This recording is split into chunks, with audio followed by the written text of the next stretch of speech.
Welcome, and thank you for tuning in to the Brothers Grime podcast. And now, your hosts, Brandon and Randall Witherspoon. Enjoy the show.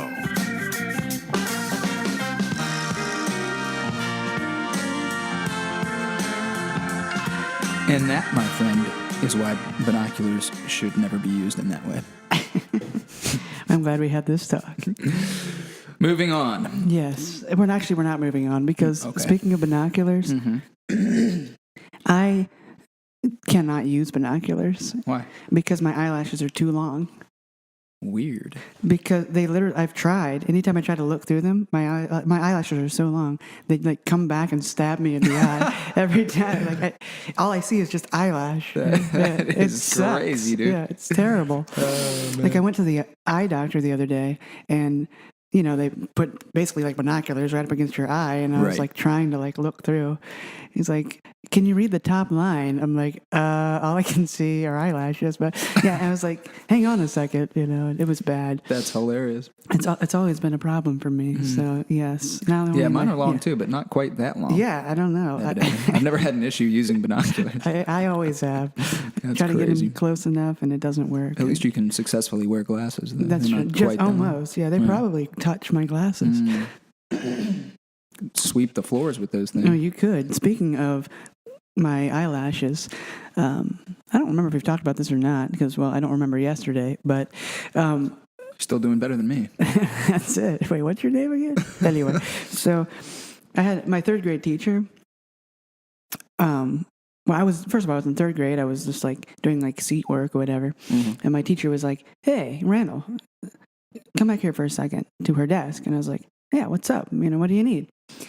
She's like, lean in here for a second, and I leaned forward, and she reached up toward my face, and I was like, "What's happening?" I was in third grade. I was like, right. I don't know what's gonna happen, but whatever. Here we go. So she reaches up, plucks one of my eyelashes out, pulled one of my eyelashes out of my eyelid. But why? I was I had the same question. You never received an explanation? Oh, she said, "Oh, I just always wanted to do that." Are you kidding me? No. Swear to God. And she's like, "Yeah, you just have the longest, prettiest eyelashes. I just had to steal one." Jesus Christ. Yes, I know. She must have been so jealous that she wanted to take part of that object of jealousy away. What disturbs me more so than the fact that she plucked it, is what did she do with it? Right. Where is it now? Does she still have it? I don't think you want to know the answer to that question. That's true. It's probably. But maybe you do. I want to know just so I can. Well, that's true. Maybe I don't want to know. I was going to say so I can sleep at night, but maybe if I knew, I'd never sleep again. Exactly. Yeah, that was. So that's just yet another horrible thing that happened to me really as a child. Odd. Yeah, it was. It wasn't that bad. It was just very unexpected, I guess. It's worse, reflecting on the situation now as an adult. You're what the hell was wrong with that lady? Fortunately for her, I went to a private school where you could get away with that kind of stuff. Right. But especially, imagine today in a public school, if a teacher did that to a kid, dude, they would be freaking tarred and feathered or something. Oh, yeah. It'd be insane. Lawsuits out the wazoo. Mm-hmm. My Immediately goodness. fired. Oh, well, at the very minimum. Asked to resign. That's it. Right, exactly. Yeah, it was a weird thing. Very weird thing. Have you noticed that anybody who gets publicly, in trouble, right? News coverage in trouble, right? Right. They're always just either asked to resign or they resign. They're never fired. Have you ever noticed that? True. At least none that I can think of. No matter what they do, it's such and such, will be announcing his resignation on, whenever. Well, yeah, with just in Front Royal. That's what happened with Tharp. It was why can't they just fire him? Yeah, it was we know that he did this thing. We have proof. He's so now he's going to resign. It's right. Yeah, it's well, okay. But I guess technically, it's not technically grounds to fire them, I guess, because it technically isn't a violation of what his job has to do with, you know what I mean? Just because you commit a crime. It's if you get a traffic violation, you don't have to resign from your job, Unless, maybe. I don't know. I don't know how that works. I'm assuming that's the only thing I can think of. Yeah, maybe they can't legally fire somebody for something like that. But as far as, and we can talk about this because it's been in the newspapers, the Tharp thing, the mayor of Front Royal, he was charged with like soliciting prostitution. It's like, right. And then he resigned, right. And it due was to like, public humiliation. Yeah, I suppose. Right. Yeah. Which, I mean, that whole thing, I don't know. It was one of those things where it was like, went to a massage parlor and yada, Happy yada, ending, yada. Yeah, connect the dots.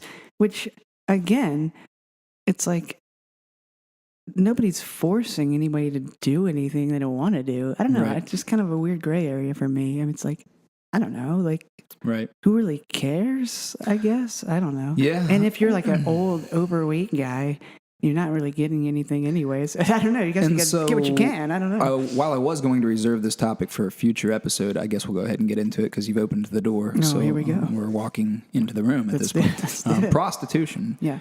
Do you think that it should be legalized or should it remain illegal?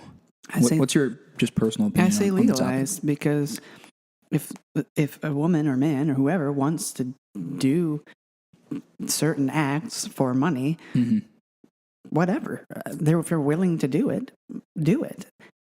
The only problem is if you were to legalize it, it would be difficult to kind of comb through and figure out, okay, who's like a sex slave versus, who's like being like traded around versus who's doing this willingly. Well, see, I disagree because you might be able to figure out how to. Well, I agree with your view on prostitution. I also indeed agree that it should be legal. I disagree with what you just said. Your wasn't a stance. I don't know if you could or not. Well, yeah. I don't think so because. Do you see anybody else in any normal 9-to-5 job, being forced to work in their office? I mean, we'll keep it contained. Contain it just to that. But I mean, obviously everyone's a slave to the paper. Unfortunately. But anyway, moving on. Yes. So, from the prostitute's point of view, okay. They're doing it for whatever reason. That's really it's irrelevant. Yeah, completely irrelevant to our conversation. But so let's, from what I understand, from a prostitute's point of view, obviously they would advocate legalization, right?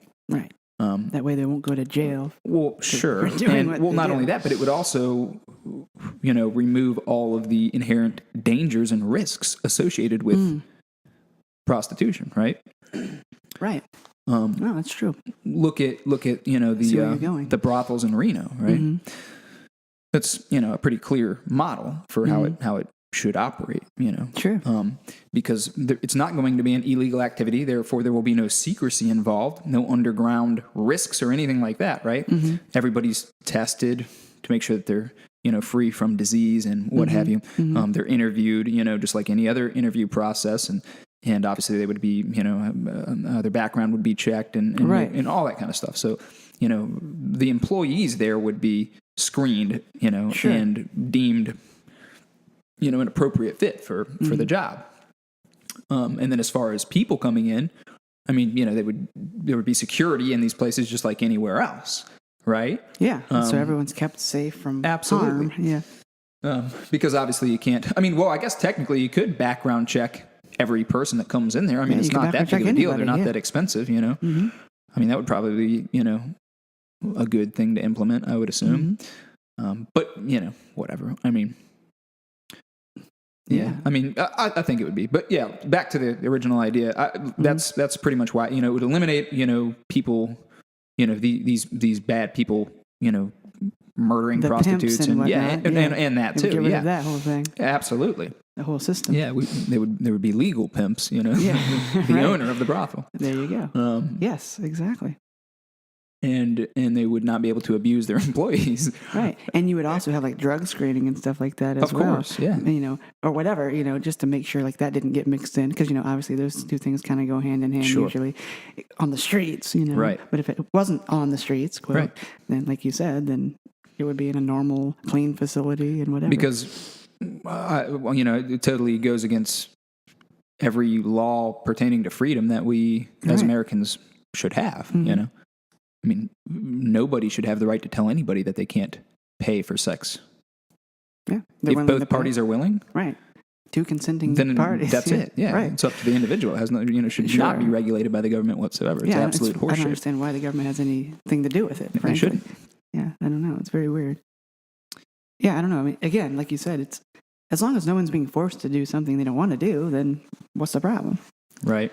And especially with like these massage parlor type things, because like that's almost what you're talking about. It's like almost a brothel. Yeah, pretty much. But like, I don't think actual sex doesn't usually take place in those situations. I have no idea. I don't know. I've never, I'm sure it does. But I'm sure it might in certain places. But as I have a friend, friends or a friend who told me of an experience, regarding that, and it was actually a hilarious story because they ended up getting into like this disagreement over the tip, and oh my god, and like the person didn't really speak that well of English, right? That good of English. Is this post happy ending? Yes. So she's like, "Oh no, you better pay up, son." So like, I forget. It was kind of unclear whether or not he was even wanting for this to happen or planning for this to happen. But like after post massage, did she rape him? She just goes right into it, and he's just like, okay, without consent? I guess this is happening. I mean, that's pretty much how he said it. That's insane. And I was like, and then of course he didn't stop her. Right, of course. But then at the end, he was like, oh, here's whatever, however much he didn't know, like he didn't Google it or whatever, like how much he's supposed to tip, masseuse, whatever. And so he's like, I gave her whatever, however much, $20, $40, whatever it was. Right. And she's like, it's not enough, and he was like, and she started screaming at him, and he's like, I don't know what to do, here, take this, it's all I got. He gave her more money? No, he just gave her what he had. He only had a certain amount of cash or whatever. And then she, what are you gonna do, lady? Call the cops? Yeah, and then call the cops. So she it was like random, basically everyone in the joint ran him out. Was like, oh, you'll never come back again. All right, wow. He was like screaming at him and freaking out. He's like, I'm sure he wasn't planning on it. No. Anyway, so and if you knew the guy I was talking about, which you know him, but I won't say anything. But yeah. He's the type of person that would be in that sort of situation. Right. Always finds himself in a strange predicament. Right, exactly. That's hilarious, man. It was really funny, but I'm sure I wasn't there, obviously. But yeah, it would have been funny to have seen the argument. But yeah, which you kind of mentioned something that made me want to get into another topic that I was also planning on reserving, and I'm going to continue to reserve that. We're not going to talk about it. Well, thank you for telling me. You're welcome. We'll talk about it later off air. Gotcha. No, anyhow. But anyway, yeah. Well, I mean, I'm pretty much, I don't know. I guess, again, I don't label myself anything. Yeah. But I guess I have more, quote, libertarian views when it comes to just legalizing pretty much everything. You know? So you feel... Just leaving it up to the individual, basically. Yeah. If you're dumb enough to make this choice or that choice, well, that's on you. So you would feel the same way about drugs then, yes. I'm assuming. Yeah. As do I. Yeah. Again, I don't think it's any of the government's business whatsoever. Yeah, if you don't have the inclination or desire to do hard drugs, then you aren't going to do them. Well, yeah, so there's that aspect of why I feel that it should be legalized, because I believe in absolute freedom, right? Mm-hmm. The other thing is, just like there was two sides of my condoning argument towards legalization of prostitution, there's two sides of the drug ring too, right? So it's you're eliminating bad things, plus you're essentially creating more freedom for people in America. Yeah. So by legalizing drugs of all kind, you're getting rid of the freaking black market, right? Yeah. I mean, the war on drugs completely failed, Mm-hmm. What's the quickest way to get people to stop selling things on the black market? Legalize it, right? Right. I mean, you would eliminate the black market. Literally, yes. There would be no black market. We wouldn't have to worry about the cartels smuggling cocaine over here, because there'd be no smuggling. Buy it anywhere. Right. It would just be, here we go. Here's a cocaine stand. Yep. Exactly. Cocaine vending machines. Hey, there you go. Yeah, I mean, obviously, Okay, no, I don't think there should be cocaine vending machines. Just to clear that up, I don't care. I'm not saying that I agree with the use You're of not cocaine. saying go do it. I'm not endorsing cocaine use or any drug use for that matter of any kind. I have personal opinions on all of them, but I'm not here to impose those on anybody else. Of course not. But you should have the option. Yeah. Yeah. I mean, you should be free to do, as soon as you turn 18, you should be free to do whatever you want. I agree. Period. It doesn't matter. I think it's really surprising to me that in this day and age, there exists this law that will be soon implemented, I think later this year, maybe next year, with the vape stuff, and tobacco. It's tobacco in Virginia. In Virginia, like raising that age to Another 21. Year. No, I don't think it was 21. I heard it was 21. I thought it was just 9. Oh yeah, no, it is 21. 21. Yep, from 18 to 21. So currently you only have to be 18 or older to purchase tobacco in Virginia. But sometime this year. It's very soon, I think.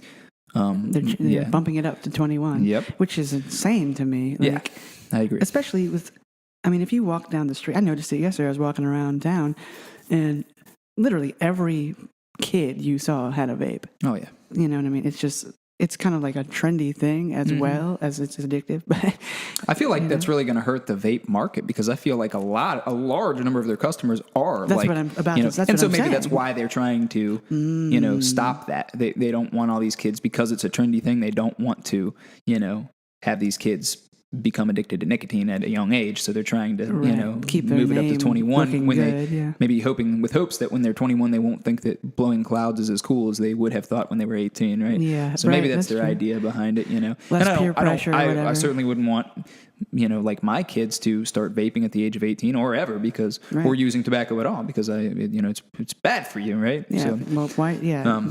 But if they're an adult and that's what they're choosing to do, despite all logic, then they're free to do so. Yeah. Exactly. I absolutely agree 100%. I just found it surprising that in 2019 we would be implementing a law like stricter laws on things. Yeah, I know. Like, in it's Colorado, definitely going against the grain. Yeah, right? that's what I'm saying. Meanwhile, for in this Colorado, day and age. Meanwhile, in Colorado, they're working to full legalization of psilocybin. Yeah, exactly. But meanwhile, in Virginia, you can't even blow a vape They're cloud. tightening the restrictions on tobacco. Wow. It's weird. The Commonwealth of Virginia, people. It's a weird time that we live in. Well, a weird state that we live in. Yeah. But yeah, it's really weird to me that why the government has anything to do with things that people want to do or not do. I think that it's wrong. Yeah, I do too. And it pretty much contradicts the point of this whole country. Right. It was like we left a very oppressive government to come here so that we could do whatever we want, basically. Yeah, just, read through the Constitution once. Right. And then, but now it's like all men are created equal unless those men are elected officials. Right. And then they can tell you what to do. Yes. It's like, wait a second. Yes. Yeah, I don't know. I don't get that. Well, it's because it makes no sense. Well, yeah. So you can't understand Fair something enough. that doesn't make sense. Ununderstandable. Yes. It's illogical. Indeed. And just false. Well, yeah, exactly. I mean, that's the thing. Ultimately, no matter what type of government system you have, unless it's like a 100% pure democracy where every single thing is voted on by all the citizens. Yes. Unless you have that, there's going to be people that are above other people, period. Right. It's just the nature of the beast. And there's nothing you can do about that unless you overthrow the system. Burn down the system, as you often say. Yeah, I do. But, I don't know. It's like, I'm not an anarchist, but at the same time, it's like, well, no. I mean, everything you said is the opposite of what an anarchist would think, right? They just say, I just want to see the world burn, I guess. I don't know what it is. But I don't know. I'm not saying that there shouldn't be any laws, right? Oh, yeah. No, they want laws. They want a lawless land. We have to have laws. Right. There's just certain things that we shouldn't be controlling. Sure. As a nation. Or attempting to control because we're not really controlling. Well, no, you're not. Yeah. It's completely failed. And really, anytime, so think about it this way. Anytime the government implements anything at all, that is automatically going to be, well, first of all, it's obviously going to directly affect the citizens, the taxpayers, but it's also going to further burden the taxpayers. Indeed. Because who's funding the government for whatever it does? Right. The taxpayer. So with the war on drugs, like you said, and now with this... Yeah, we're paying for it. Yeah. And in Virginia, okay, so say some kid gets 18-year-old, right, gets busted for having a vape, I don't know how strict it's going to be, but let's just hypothesize, whatever, goes to jail or something stupid like that for possession of a jewel or whatever. Well, I think it would be just a probably fine. just slap on. Okay, well, fine. I don't even think it would be a misdemeanor. Right. Well, okay. Well, then we'll talk about tobacco. But let's just say, like, somebody gets caught with weed or whatever here in Virginia, an X amount, and then they go to, like, a pound of weed or something. And they go to jail for possession, and it's like, well, who's paying for that person's food and their stay and to keep them alive? And, obviously they're filling up the jails with these people who aren't really criminals. Yeah. Well, the prison system is a complete and total it's insane scheme, as a whole. It's a money anyway. making And that's scheme. a whole nother. Yeah, of course it is. They're all. Yeah. Right. You see all these criminals, we need to raise taxes because we have all these people. It's like, but you have those people. I mean, if I wanted to become wealthy and didn't have any moral standards, I would just open up a prison of my own. Warden Witherspoon over I can here. see that. No, I couldn't ever do that. Well, Because I I want to burn them down. yours would be the opposite. You would be imprisoning the the people who are trying to make laws to govern other people. Yeah, we'll create a prison for politicians. That's exactly politician prison. Mm-hmm. That would be amazing. It's like if you are caught trying to impose your views on somebody else, instantly 10 years in prison, in Brandon's prison. And like, for at least an hour a day, they would all have to sit in silence and just hear me lecture them. Yes, until you completely change their. Ironically, you then brainwash them into believing what you think. Well, that would make me a dictator, and so that's true. That would Which be you are wrong. against. Yeah. Yes. Again, you would never open your own prison because that No, would I be never one would. person in charge of everyone else. Absolutely, which is not okay. Which is completely, again, wrong. Oh yeah, man. Yeah, there's so many things that are wrong. Everything is wrong, man. Everything is wrong, dude. I don't get it. It's what's even sadder about all of this is that even though it's like you said, pretty much everything is wrong and backwards. Like the majority of people just don't notice or don't care. They're just like, oh, this is just the way it goes. This is the way it's been forever, so it's fine. It's like, well, no. But one cool thing about the day and age that we live in is people as a whole. I believe that people as a whole are really understanding that the voice of the people is the strongest. Yes. There is, right? And that things can be changed. Like, look at like places like Colorado and stuff like that. I mean, people are understanding that, hey, if we get enough people, to scream loudly about this, then, we can get it to be changed. Yes. We can implement change, and which is great, which is cool. I just sometimes wish it was more focused on what I would consider to be much more important issues. Right. Instead of not weed. That's not, I mean that's cool and all, but yeah, I mean there's a lot of other things going on that we should all be screaming about. Yeah, exactly. In my opinion. No, I agree. So basically, I look at it as like basically a wrestling match, you versus the politician. So really, it should be obviously the way it was intended. Before corruption set in. The people say this. And the one guy represents this large group of people, and whatever the majority says, that's what they go with, because they represent the people. But now, it technically works the same way, but not with the same intention. So what it is the politician wants to get reelected. Right. And so in order to get reelected and to get votes, that's why they're like, what do the people want? Okay, cool. With the drug thing. Right. I mean, think about it. Everyone was like, anti-drug. And now all of a sudden they're like, and people are like, actually, there's this, and this health benefit and this and that. And so they're like, which they don't care about that. Right. But the people, again, they're like, they want to be hip. Right. And they want to get reelected. So they're like, oh, okay, well, I'm just going to go with this then. Right. And so it's about getting votes, obviously. Yep. Because why? They want to retain their power, obviously, over the masses. But it's ironic because the masses have power over them, right? Because they want the votes. Right. It's kind of funny. So again, it's almost like a wrestling match, where it's like you just use like their weight against them, sort of. Yeah. They're pushing, and then you just turn around real quick and bam. Right. It's kind of funny though. Yeah. You got to play them. Right. Use their lust for power against them, basically. Yes. Which it's sad that that's how it has to work, but that's how it works now. But I mean, it's a little bit unfortunate that not a lot of people realize that, there's just way too many sheep following the shepherd. Sheeple, yeah. Sheeple that just, whatever, Yeah, they just go along with whatever's the norm. And I've heard people say, like, there's no better system than what we got, and blah, blah, blah, so let's just stick with it. And it's like, well, I mean, in certain aspects, I agree with that. But well, I mean, how it was originally designed to be, yes, but that's not the way it operates currently. That's the problem. Exactly. Yeah. So let's revert back to how it was originally designed. Sure. And you know, wait for some more corruption to come, you know, to come into the system and, you know, once again, evolve it into something that it was never originally designed to be, which is exactly what's happened. Yeah. Which will always continue to happen because there will always be corruption. People will always be hungering for power, you know, AKA money, you know, control. That's, you know, so it's you know, human nature. People want power, and with money comes power, and there you go. Lust after money, lust after power, and there you go. And that's what drives most people, you know what I mean, unfortunately.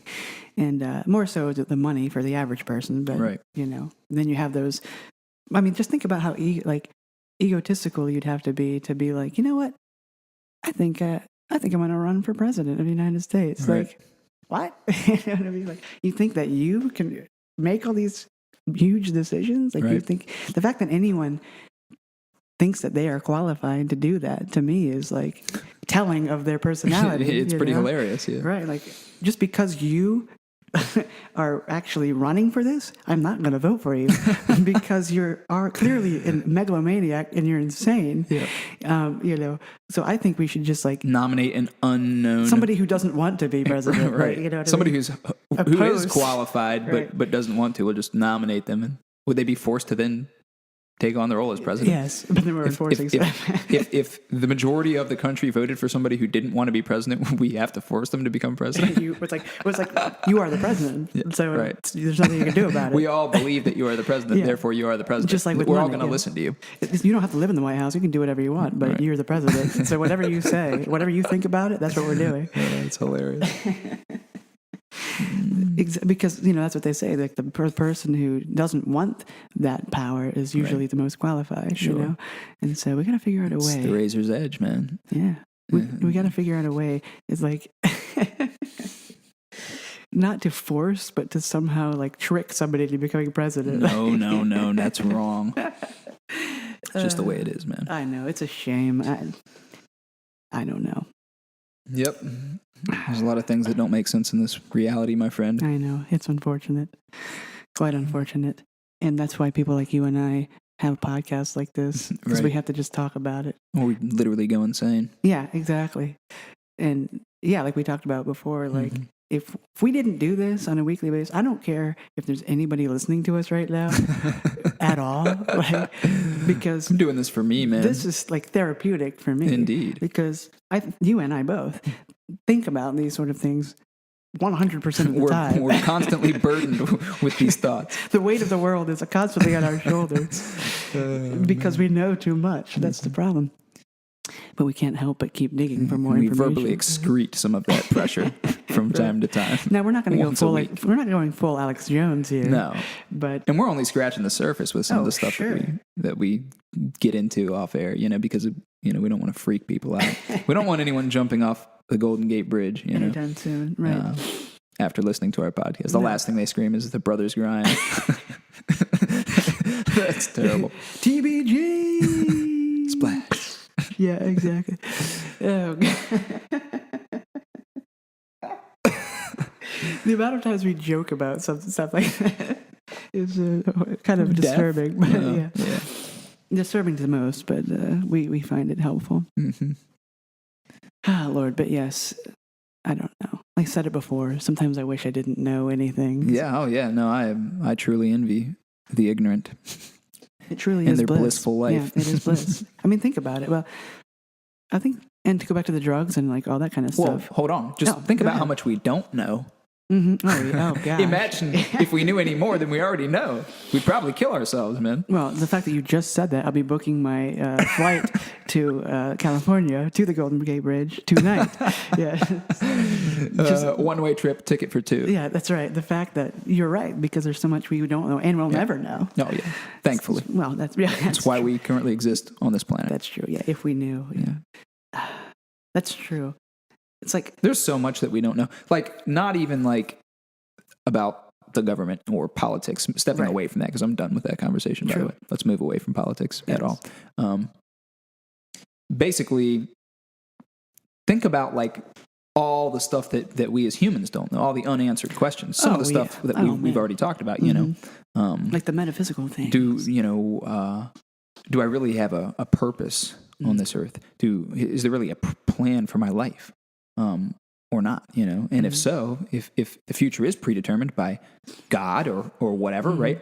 You know, then do we really have free will, right? There's so many questions like that, you know, you could get into. And just thinking about that kind of stuff, like and if that is the case, then why do we have consciousness? What is consciousness, right? What's the purpose? And do animals have consciousness? Will robots one day have consciousness?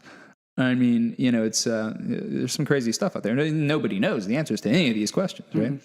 I mean, and just when you think, about how large the universe is, it's literally infinite, ever expanding.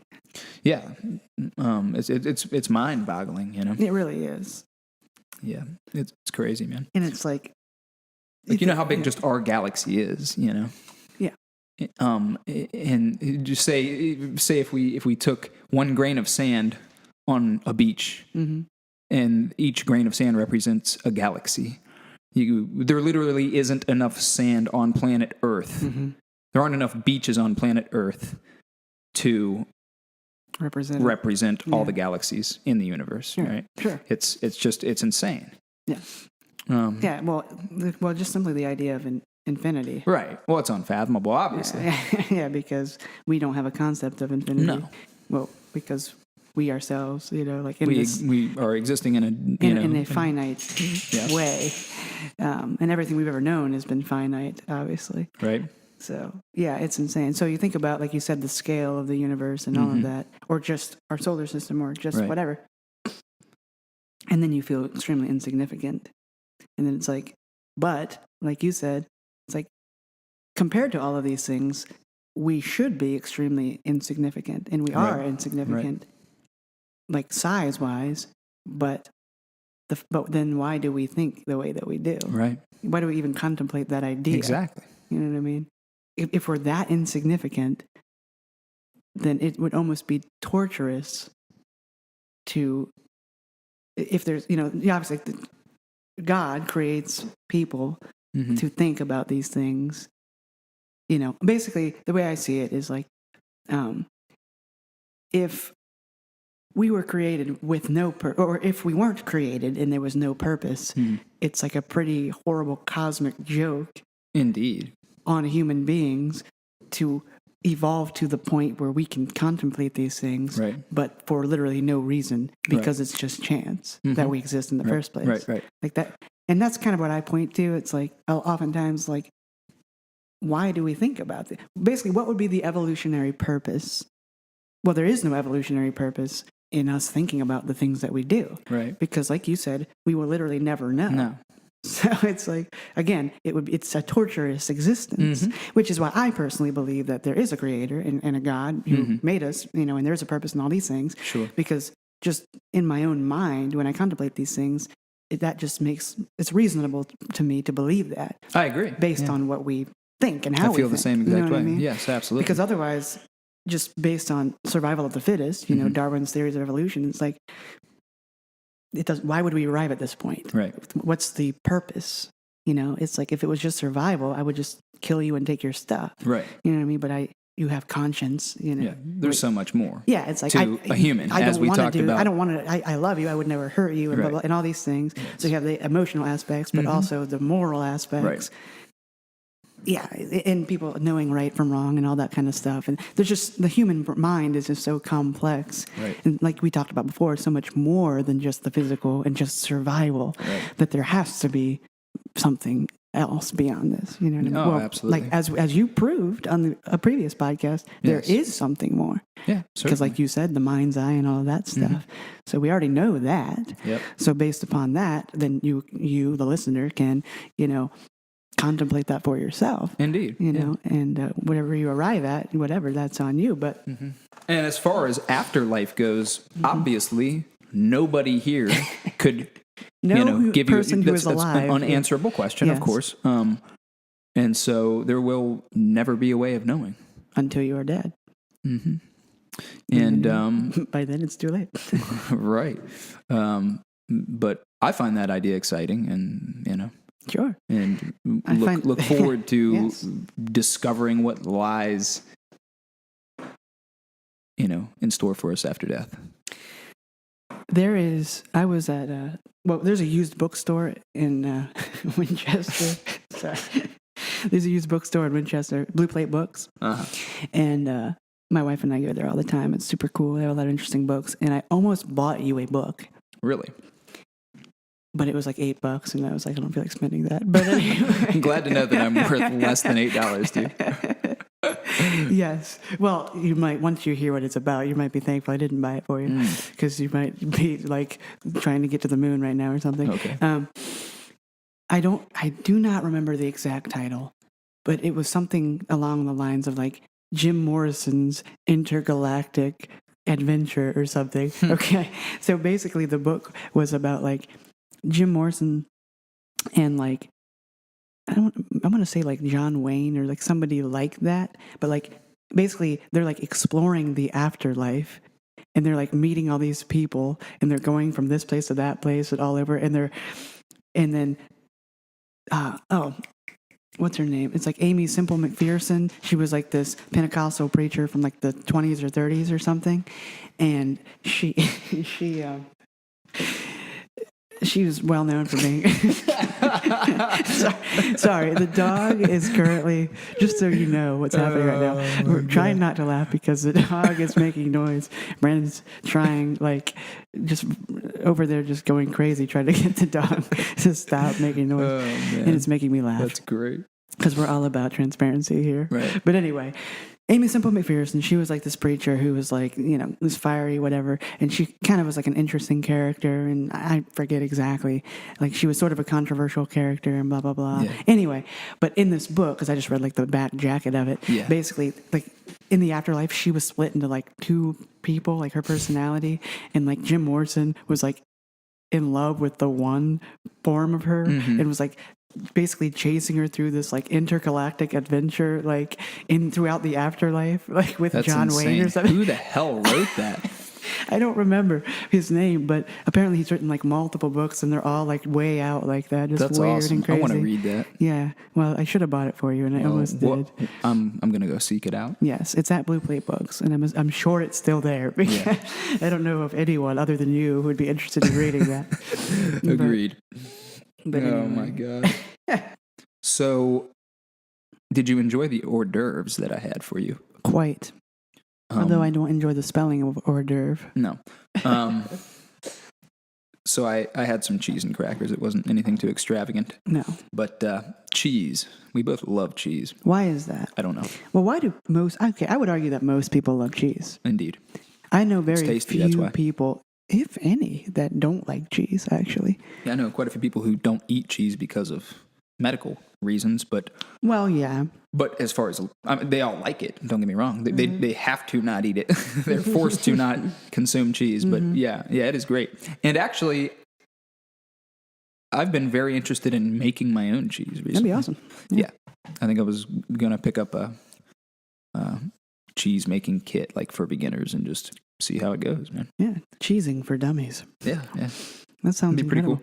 cool. Yeah. And just start creating like custom cheeses like that, that cater to my specific put palate. whatever you want in it. Oh, Yeah. yeah, absolutely. It would no doubt be spicy. Yeah, that'd be a good idea. Mm-hmm. Let's start making some cheese, bro. Like habanero dill or We something. could product this, market it. Brothers Grime cheese, man. Dude, yes. It's not a bad idea. Why are we talking about this on the air? People are don't going to know. steal this idea. No, I can't. And copyright Brothers Graham.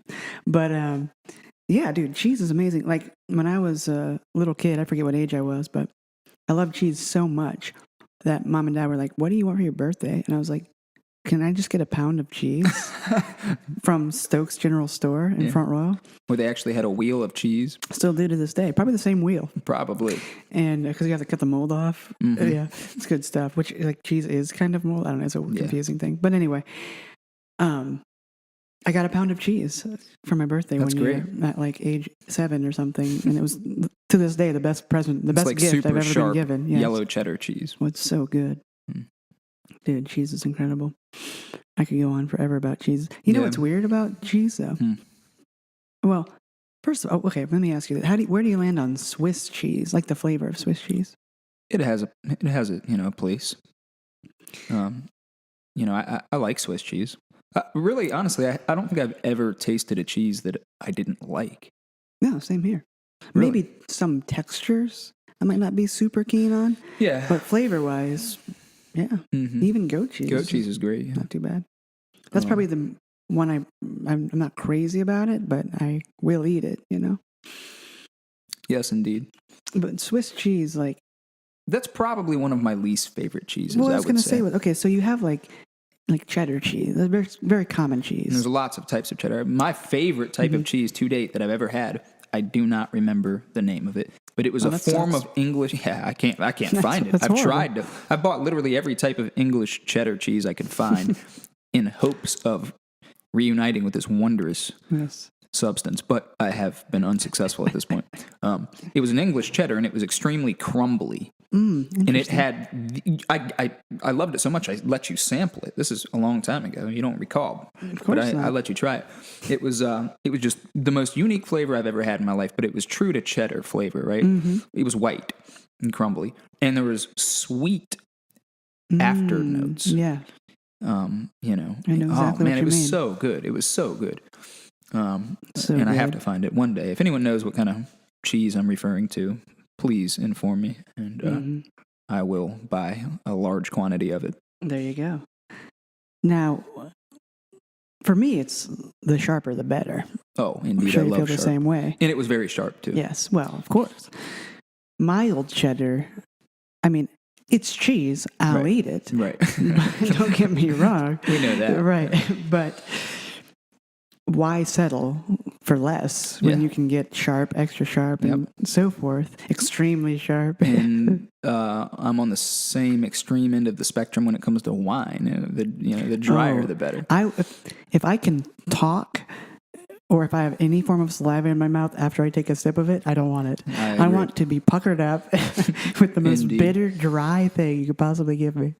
That's what I want. And some quality cheese. Yes. Super dark red wine and super sharp cheese. They just had the Wine and Craft Festival in Front Row. Yes, they did. I don't know why you're pointing that direction. It's the opposite direction. Yeah, I don't know. It's okay.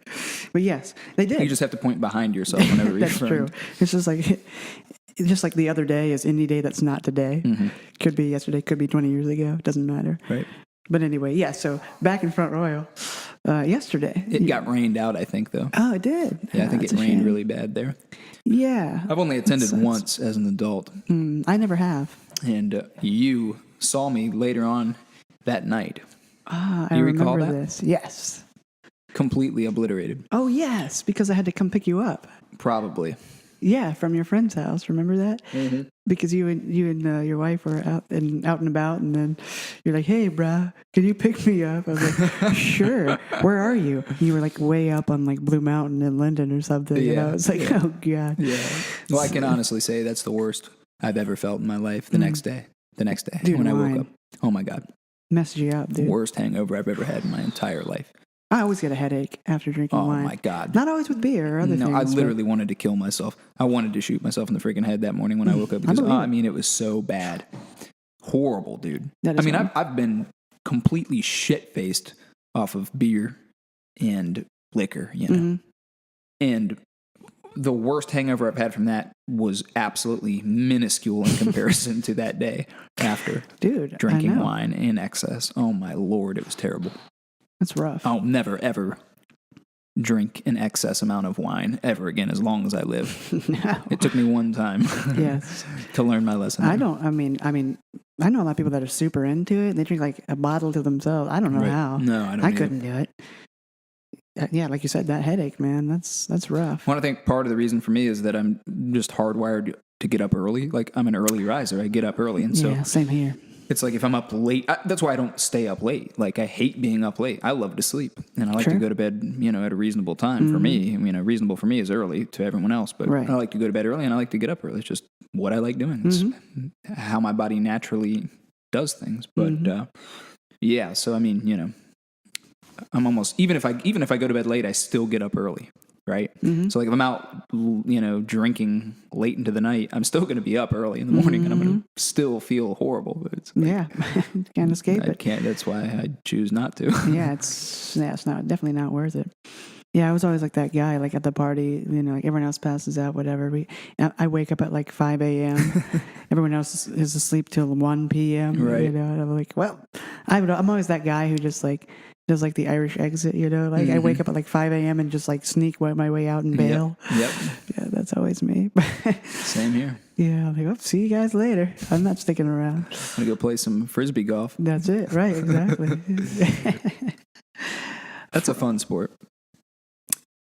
I am terrible Recreational at throwing sport. a disc. Yeah. So bad. But it looks like it's a lot of fun. I've tried it. I'm just so bad at it that if I were to engage in the sport, I would just be doing a lot of hiking to go find the discs. Right. And I'd be digging But you through like brush. hiking, right? Well, that's true. Yeah. That's a good point. But hiking's more fun when you're not looking for an object. You don't like competition. That's another thing. I'm not very competitive at all. I just don't care about winning. Right. Like, it's like, well, whatever. As long as I am having fun, like that's fine for me. You know?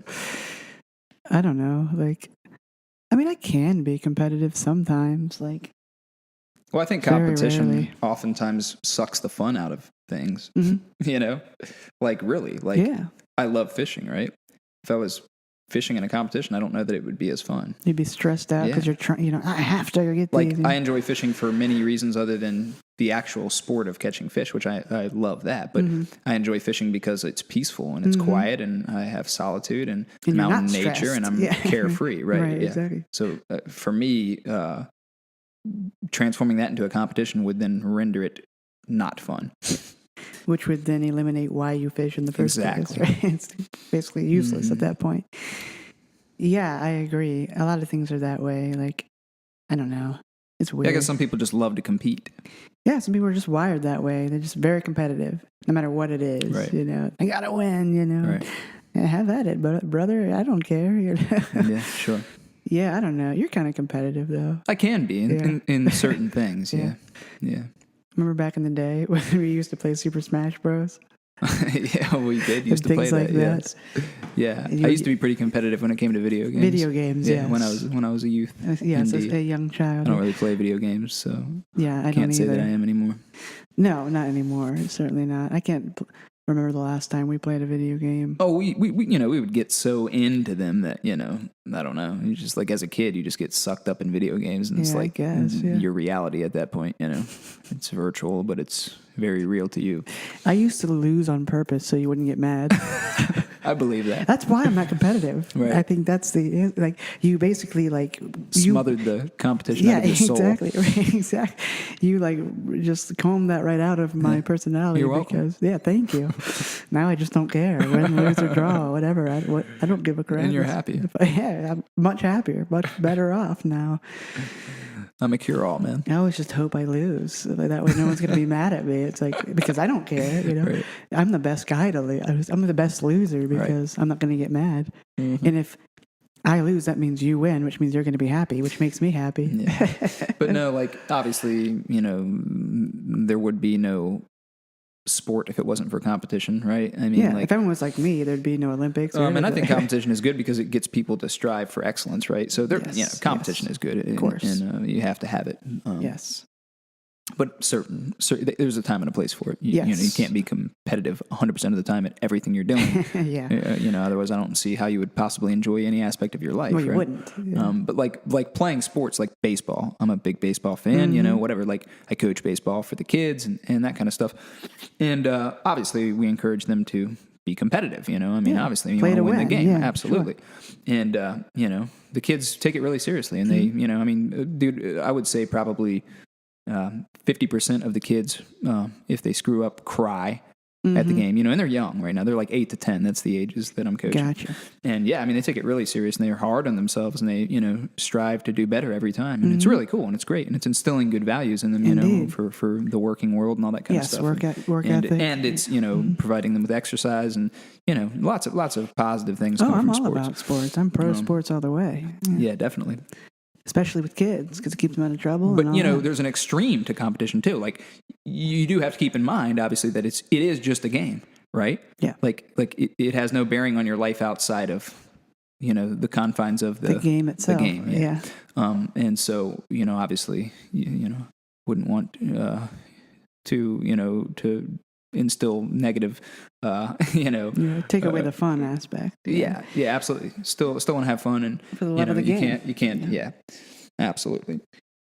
Yeah, you can definitely get carried away. Oh yeah, well that's true. Up until you get to suppose your kid gets really good. Yeah. And he plays in high school really good, gets a scholarship, goes to college. Well, if it becomes your job. Yeah, or if it could become your job. Yes. And scouts are there and crap, then it's like, okay, then it will affect your life. Yeah, absolutely. And you really have to take it seriously. To children, right? But Little League, yes. Like, obviously, it's not, the competition is not as extreme for children as it would be for of course older people. And what the funniest part is, to me, suppose they get to this point where they're where scouts are watching them and all that kind of stuff, and they could, it's like a make it or break it thing, right? They could make millions or make nothing. It's like, okay, you finally get, so then the competition actually literally does mean something. Yes. Then you get to the majors, and it doesn't matter anymore, right? Because you're already making millions, yes, whether you win or lose. Yep. It's just kind of funny. Yeah. It's like you strive all this way, and then it doesn't matter again. Yep. Once you actually make it, there is no more competition. Right. We're all winners at that point. Yep. I just wanted to, if I could go back in time, one thing I would change is that I would have played sports more. I did some in school, right? But that I would have played soccer always, and I would have played baseball, you know, because I love both of those things, and I really enjoy playing those sports. Right. And I'm not half bad or whatever. I'm not great or anything, but it's like I would have loved to at least have tried to be like that guy who just is on the team, but you've never heard of him, Right. Because at least those guys are still making a few $100,000 at least, and I'm fine with that. I'll sit on the bench for $300,000 a year. You know what I mean? Yeah. We should play in an adult baseball softball league. No, not softball. I don't think they make adult baseball let's start leagues. one. Okay. I think once you become an adult, it's just like slow pitch softball. I don't like or slow whatever. pitch softball, so let's do it. We'll start our own league. Yeah, let's do that. Why not? Brothers Grand Baseball. No, but no to the name, yes to the idea. It's gone too far. There are a lot of people. I guarantee you, there would be a massive, amount of people who would be interested in doing that. Yeah, just an adult baseball league. The men who are playing adult softball, men's softball, wish that they were playing baseball. Yes, exactly. There's no argument there, right? Of course. So let's just stop playing softball and start playing baseball. Get rid of the softball, bring a baseball. I don't like the large balls. And the way you have to throw. He prefers smaller. There's a drop for you. I don't like the large balls. He prefers something that's a little more manageable. Indeed. Yeah, but he's got small hands, yes, so do I. Yes. But anyway. Small person. That's true. But, and the way you have to pitch a softball is really lame. No, I refuse to play it. Nope. It's really lame. Can't stand it. I did, so I had a friend, I used to work with him, and he played on a church league softball, or church softball league. And it was they don't care there, right. Come on, Sure. Come as you are. But anyway, so I was not affiliated with the church or anything at all. But he's like, dude, you can literally just jump in if you want. I was That's awesome. Sweet. So I did, and it was a lot of fun, but it would have been more fun if it was with a real baseball. Yeah, I mean, think about it. Why don't we have an adult baseball league? If we have an adult soccer league and an adult softball league, what's the reason behind not having an adult baseball league? Well, when you think about it, in the early days of baseball, people just, like you said, just started their own leagues. Right. I mean, there were literally hundreds of leagues or whatever, local leagues and this and that. And they were just adult men. Right. That like after work or whatever, just like, or on weekends, they just like go play baseball because it's fun. And there's no money or anything involved. It was just like, we just want to play because we enjoy it. And then eventually those leagues became bigger and bigger. And then, of course, now you have the two, you know, like the National American and blah, blah, blah. But prior to that, that's, you know, prior to the money aspect, that's how it was. Yeah. That's on the agenda. We're just making our own baseball team. Yep, done deal. Baseball league, I mean. It's on the calendar. There we go. Now, when I did play sports, though, in high school, first of all, I actually did enjoy soccer. Like, I did have fun with that. But when I was in 9th grade, I played basketball. That's awesome. And for those of you who might not know, I'm very short and not at all equipped to be playing basketball. Like, I'm really bad at basketball. Like, to this day, like, I enjoy, like, shooting hoops just for fun. And we've talked about that before. But I am really bad. Like, I airball like 90% of the time. Like, I'm just terrible at it. Like, if any of you have ever seen the movie Along Came Polly, remember, like the idiot brother when he's playing baseball, like, he's just like, make it rain, and then he just like, and he misses entirely. That's me. Yes. But anyway, yeah, that's how I am playing basketball. But the only, so you ask, well, why did you play? Well, because I wanted to get out of class. Right. And when you played, you know, because sometimes you'd have away games, obviously, and you got to leave a little early. Right. That was wonderful. Because it'd be like an hour and a half away or whatever. Like, sweet. Same so you're here, cutting man. out early. All these jokers are sitting there in English class, and you're like, peace out, suckers. And you roll out. It was awesome. Of course, you had to make the work up later, which kind of sucked. But anyway, it got me out of class. Yep. But anyway, I was so bad at basketball that my coach told me that I didn't have to practice. Like, he wanted me to show up to practice. Yeah. But he's like, you can just sit on the bench. Are you kidding me? That is hilarious. I was so bad. I sat the bench in practice. Wow, dude. I've never heard of that It was before. so terrible. That's hilarious. Basically, I was just like a glorified water boy. That's pretty much like, and so there was me and a good buddy of mine named Matt. Well, he was a good buddy of mine at the time. I haven't talked to him in years. But anyway, he also wasn't that great at basketball. And neither one of us were competitive, and we just didn't care at all. And so we were just making like a big joke about it. Take constantly. like full court shots or whatever. Oh, yeah. We didn't give a crap. And so, well, we obviously never got the ball. But anyway, because we didn't know what was going on anyway. Right. Nor did we care. Also, we were usually on the bench just talking about something random, not even having to do with the game. Right. But anyway. Talking baseball. Yeah, exactly. So, one time we lost, like, really bad. The coach was like super pissed, which again is hilarious. But because it's high school. Anyway, like, some of the kids were like crying and stuff because we lost, you know, which again is funny to me. And if you're competitive, that's fine. But I would never cry over a game. But anyway, so while everyone is like solemn on the bus ride home, you know, like, everyone's just like sitting there, like, listening to their like CD Walkman or whatever, you know, just like CD players, like listening to whatever, listening to the more morose Eminem songs, you know, like, we're just sitting there like singing, like, we're sharing headphones, and we both love Elton John, so we were just like singing Leave On like as loud as we possibly could. Like, it's like dead silent, and we're just like singing like Hold Me Closer, Tiny Dancer, or like Leave On, like whatever, and other songs. And then like somebody was like, shut up, you know, because like, you know, we didn't give a crap, we're just laughing and having a good time. And the coach was like, everybody shut up, you know. Yeah. It was amazing. Yeah, I didn't take sports very serious in school either. No, you didn't. It was like, you know, obviously an escape from the classroom, as you know, mentioned earlier. Anything to get you out of school. Yeah. That's what most mattered. Yeah. Do you recall, I don't know if you were actually present, but I'm sure that you would recall. I already know where you're going with this. Where? What? I can't say it because you're about to say it. The soccer game. It was a soccer game at Randolph-Macon Academy. We played. It was a freezing cold day, cloudy, chance of showers, thunderstorms. Wind was whipping up on the hill. It was toward the end of the season, and private school soccer started. You started practicing in August before school kicked in. And so, you know, it was like beginning of fall, you know, and so by the end of the season, it was kind of chilly out. Yeah. And it was a pretty cold day that day. And we lost to them horribly. Our team lost. Like, we were just punished out there. And, Decimated. And being the punk that I was, and also given the relationship between the coach and I, me and a buddy of mine who also didn't care about the sport decided that it would be humorous and a good idea to pick up the entire 10-gallon container of ice cold water and dump it on the coach's head after losing like one of the most important games of the year. And it was a great idea. God, that is I remember. I was so there. Funny. He completely drenched the poor guy. Oh my man. gosh. Yeah, we got in some serious It's crap. like 62 degrees out. Yeah, like we got maybe 59. majorly. I'm sure we were suspended for multiple days. It was definitely worth it.